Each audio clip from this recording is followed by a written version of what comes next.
Welcome everyone to Scheller Lunchtime Live, a live stream series hosted by the Georgia Tech Scheller College of Business. My name is Lindsay Kane, and I'm the Associate Director of Client Relationships for non-degree executive education programs.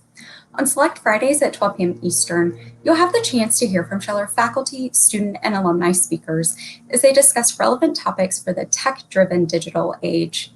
At Scheller, we're proud to offer undergraduate, MBA, and PhD programs, along with open enrollment and custom executive education programs. It's my pleasure to introduce Kevin Mahoney, founder and CEO of Illumint, a Washington, D.C.-based company that offers online financial planning for millennials across the country. He specializes in navigating the new financial decisions that arise during our late 20s and 30s as we try to repay student loans, buy a house, save for college, and learn to invest. As a fiduciary and expert on his generation's most pressing financial issues, Kevin also works with employers on millennial-focused financial wellness programs. Business Insider called Kevin one of the best financial advisors for millennials in the U.S. Investment News named him to its 40 Under 40 class of 2021, and Financial Advisor magazine highlighted him as one of 10 young advisors to watch. Kevin holds an undergraduate business degree from Georgetown University and an MBA in finance from Georgia Tech. Today, Kevin will discuss the most prominent personal financial considerations that millennials face today and will offer his perspective on the most important financial tactics that many millennials miss or overlook. As always, feel free to ask questions in the comments section. Kevin will address as many questions as possible at the end of his presentation. Over to you, Kevin. Thank you, Lindsay. Thank you all for joining us. I'm delighted to be here today.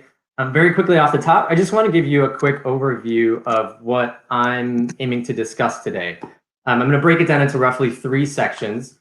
The first that I call stress and stereotypes, where I'll focus on many of the situations as young adults where we're told some things about our money that doesn't necessarily align with what we're facing and what the current circumstances are for many of us today. The second section will be what I call relief and realities, where given the circumstances that we've been presented with, how focusing on control can really make the biggest difference for our finances, both in the near term and in the long term. And then finally, to wrap up on a more optimistic note, a section I call fulfillment in the future, where I'll talk a little bit about how I believe that using your money should reflect who you are and what you want your life to look like, and not necessarily be based on things you read or rules of thumb that don't necessarily apply to you. So with all that said, I want to get started by pointing out what we named this presentation. We called it Millennials at 40, and that was very intentional. The first reason for that is the millennial term in and of itself. And any of you who are joining us who fall into that generation, you can probably relate to the fact that the term millennial is a fairly loaded term in many respects, especially when it comes to our personal finances. I think a lot of us can agree that through our adult lives, we've heard a lot of things about millennials and how they manage their finances and the things that they're doing wrong or the things that they should be doing that they're not. And this has had a lot of implications, I believe, for people and how they think about their money in private. And when they go to make a purchase or when they're evaluating a set of decisions as it relates to their finances, I think a lot of these messages and a lot of these stereotypes that we hear about millennials kind of seep into that thinking, often in unproductive ways. And then the second part of that title, the 40 part, is intentional because I think that's pretty shocking for a lot of people to really consider. Now, granted, it is clickbait in the sense that only the oldest millennials turn 40 this year, but I think when you recognize the fact that the oldest millennials are now entering their 40s, it starts to kind of reframe your perspective on the things that are said about millennials and their finances, and how some of the things that maybe we said when millennials were 23 and 24 aren't quite as applicable now that they're 40. Their perspectives on life may be different, their financial circumstances may be different, and so adding that that age 40 element to it, hopefully will start to refocus people's thinking about this topic, and lead to some better messaging and some better conclusions than what we've seen for much of the past decade. I want to go from there to some of those specific messages that we have heard for 15 years now, and a lot of them come out of our parents' generation and the financial experiences that our parents had and the world that they grew up in, and how the lessons that they've tried to teach us reflect a lot of what they've had to deal with, and not necessarily what we've had to deal with. And this is particularly relevant because we live in a society where we don't talk about money very often. And for many of you, you may not even have had these conversations with your own parents. You may be reading things, that's essentially guidance handed down from, people in your parents' generation, that's making its way into different articles and blogs and things like that, but may not have been a conversation that you've even held within your own household. But if we start with the subject of housing, I think it's one of the most salient examples in this case, where our parents very much grew up as adults, starting families, where buying a house was a very prudent move almost right out of the gate. Costs were not nearly as high as they are now. And so our parents have a different view of homeownership than a lot of people in our generations, and even people who are younger than us. Another good example is retirement. Many people around our parents' age, worked at one or two companies their entire careers. Many of them had a pension, and their approach to saving for retirement, and even how they defined retirement, essentially working for most of their lives, devoting, a good portion of their adult years to those companies, and then transitioning to this phase where work stopped entirely, and they were going to tap into whatever retirement income they had, including a pension, and then kind of have full control over their lives and their schedule at that point in time.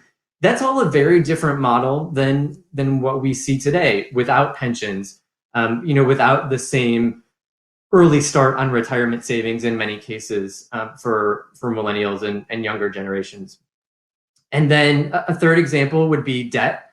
Here I'm going to specifically talk about student loans. Our parents didn't nearly have the same amount of student loans in most cases that our generation is faced with today. And so there's often this prevailing message about how debt is terrible and you want to eliminate all debt as quickly as possible.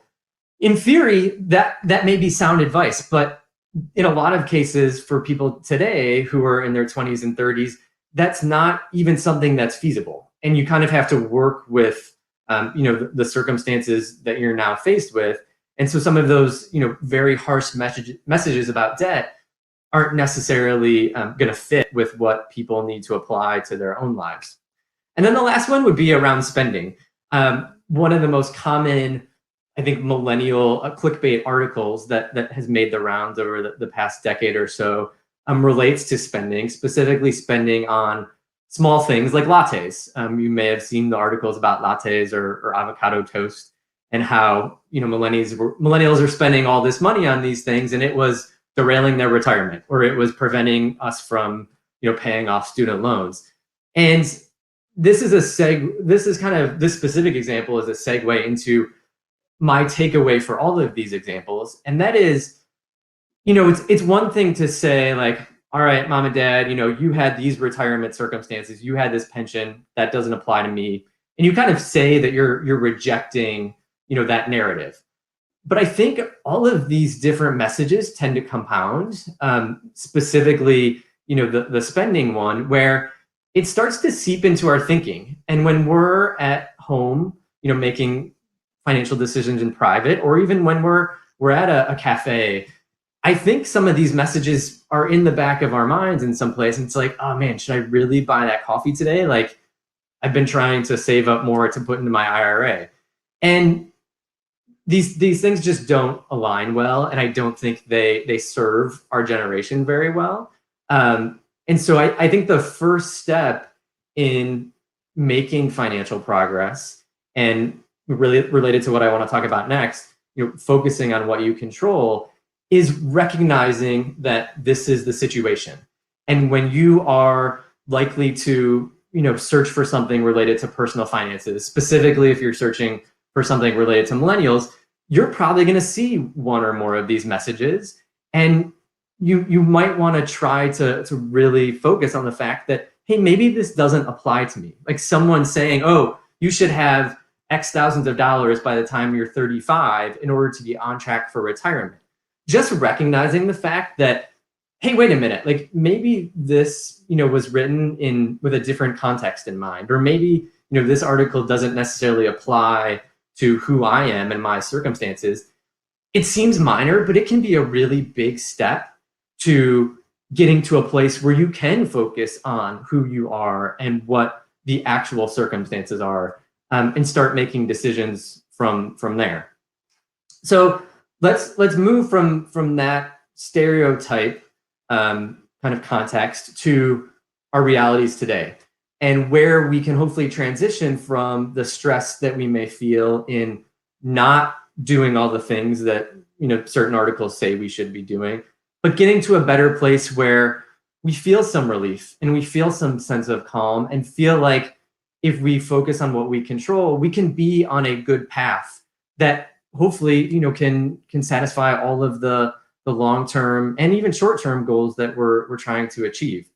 So every one of us, even people very high on the income spectrum, relatively high in savings account balances or investments, we all have trade-offs that we need to face. And when we look at those same topics that I mentioned a moment ago, housing versus student loans versus retirement, investing for college, you name it, it's very difficult to do all of those things at a high level tomorrow. And so you may be sitting here feeling frustrated about the fact that I've really been trying to catch up on some of my retirement savings, or I'd really like to be more aggressive with my student loan payments next year. Making any one of those choices may be fine, but it will probably come at the expense of some of those other things. And so I think a key here is, first of all, not beating yourself up, not focusing too much on the past and perhaps on what you could have done differently in the past, what you wish you might have done given the information and life experience you have now. But what's on the table here? What are the resources available to me? What opportunities do I have? And what's the best way to proceed based on those things, and what I want my life to be like. So if we start with the housing example, I think the most important thing for people to consider, especially any of those of you who live in high cost housing markets, it's okay to rent. So if you get to a point where you're age 30 or 35, or you get engaged, or you get married, or you have a kid, you have some notable life event, a lot of people start feeling like, I should own a house. I'm an adult now, I should own a house. That's not the reality, though, given the high housing costs plus whatever else is going on with your finances. And I hear a lot of people say to me, I'm tired of throwing my money away on rents. We want to buy a house next year. And people, even if it's going to take a while for them to save for a down payment and force them to make a lot of sacrifices along the way, they are really stressed about not being homeowners. And one thing I try to communicate to them is, it's okay to rent. You're buying yourself flexibility.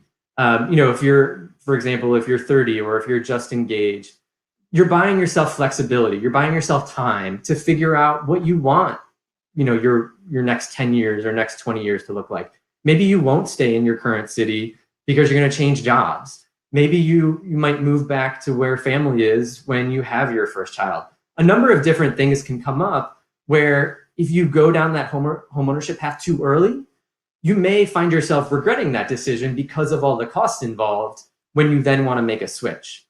So renting, I don't think is actually throwing your money away if you're buying yourself this form of flexibility.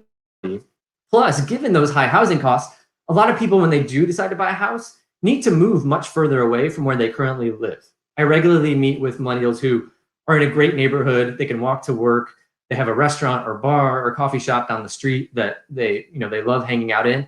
But buying a house would mean moving 45 minutes away. And once they start going back into the office, they may have a long commute a couple of days a week. They may be farther removed from friends or from the nightlife that they like. So you're also buying yourself, when you rent, you're buying yourself access to those things. You have close proximity to something that you otherwise might not be able to afford. And that in and of itself has value.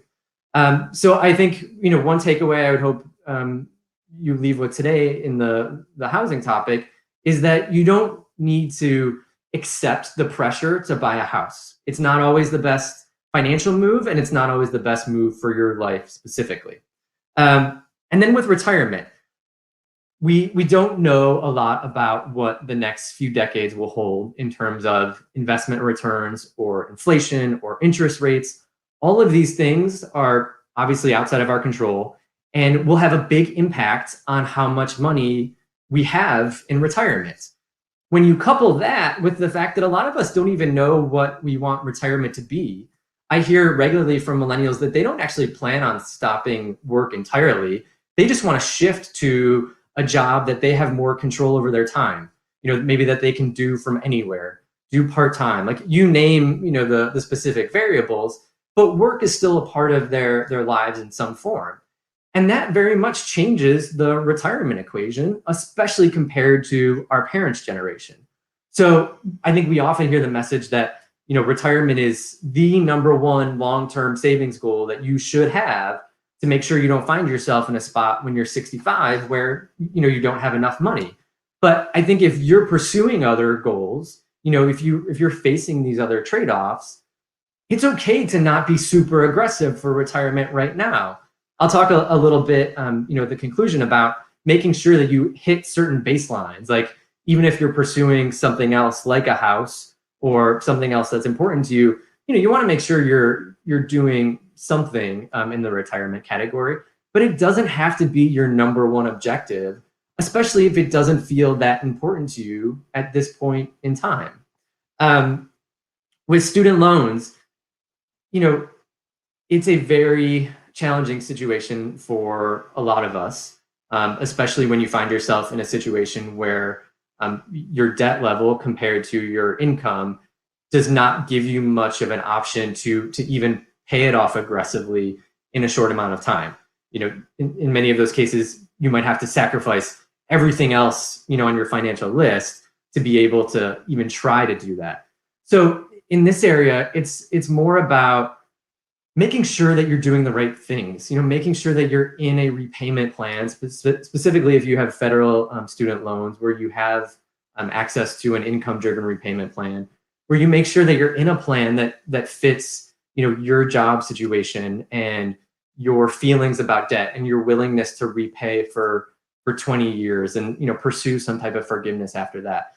This is another one of those examples where there's a lot here that we can't control, and as much as we might wish we could go back and make some different decisions, we just have to work with it. Some people, may have the option or have an interest in refinancing into a private student loan at a lower rate.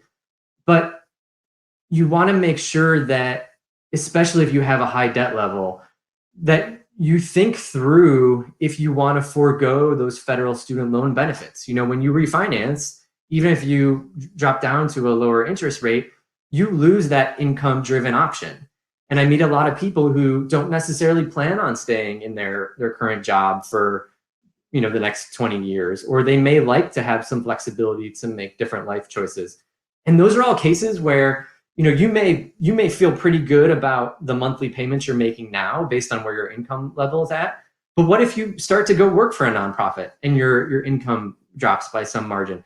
It's going to be a much tougher task for you to continue paying those loans after you've refinanced than if you can take advantage of one of those income-driven repayment plans and stick with it. Again, maybe still not working to paying off the full balance before forgiveness, but buying yourself that flexibility so that your payments reflect where your income is at and where your budget is at. And then finally, on that spending point, I think a lot of us have some opportunity in our monthly spending and in our budget to focus more on those things that we really value, that really make us happier, that change our lives on a day-to-day or month-to-month basis, and do more of those things.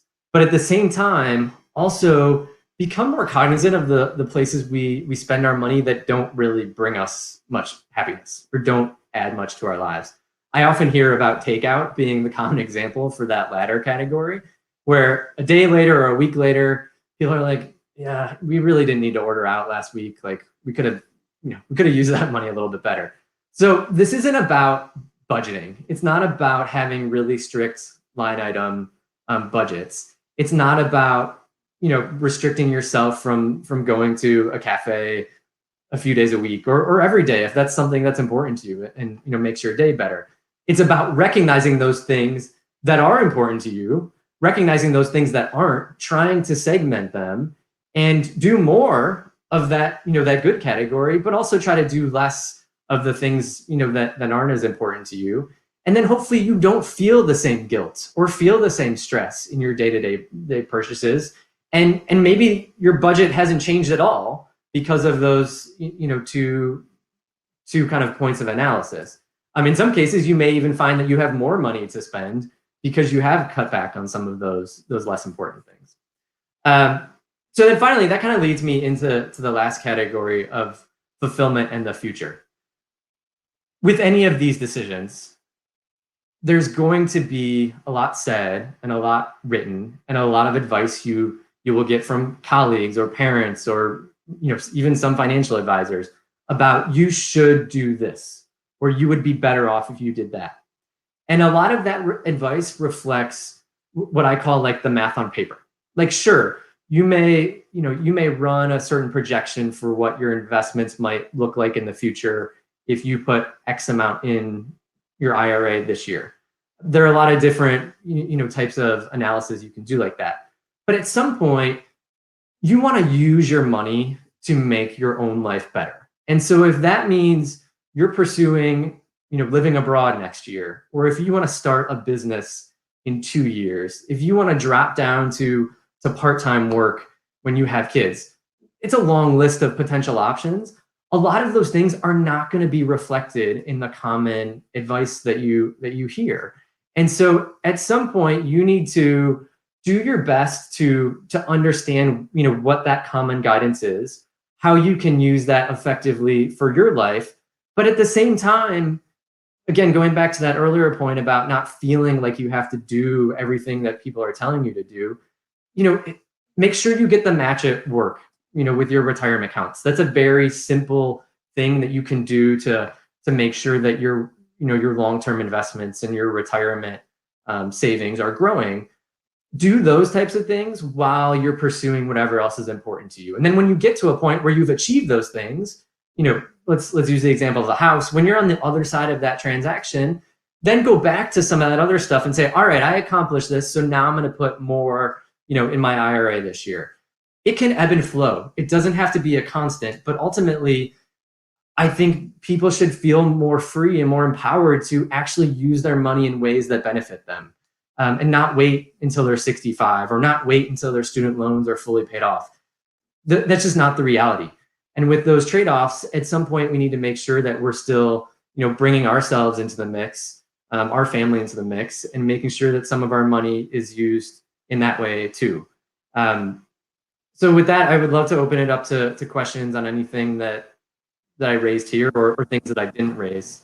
And I'll try to answer everything as best as I can. Well, thank you so much, Kevin. I'm kind of in the backstage, like breathing a sigh of relief. I'm like, okay, well, I didn't completely screw things up quite yet. So feeling a little bit better. But can you talk to us a little bit about resources for parents or grandparents? I think going back to this renting versus buying, at milestones. And, I face that personally. My grandparents were like, oh, good, you're getting married. Let's buy a house. And, my husband and I made a collective decision. Not yet. Now's not the right time. Let's hold off. Let's keep renting. So where can folks go to get educated on the current status of things? Just to clarify, are you talking about where can parents and grandparents go, or are you talking about younger people who are kind of confronting that advice that they don't really see eye to eye with? It may be both. So I think parents and grandparents probably who are from the generation where it is just go buy a house that's $20,000, and that's Yeah. not the case anymore.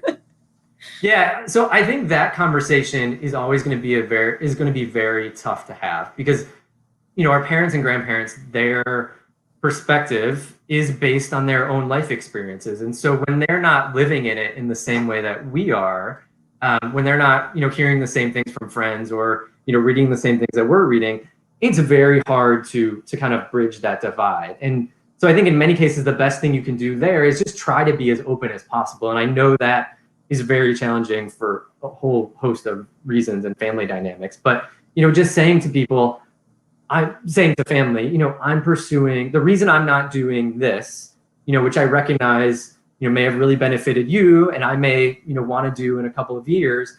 I'm not doing it right now because, this thing is important to me or this thing is a high priority for me.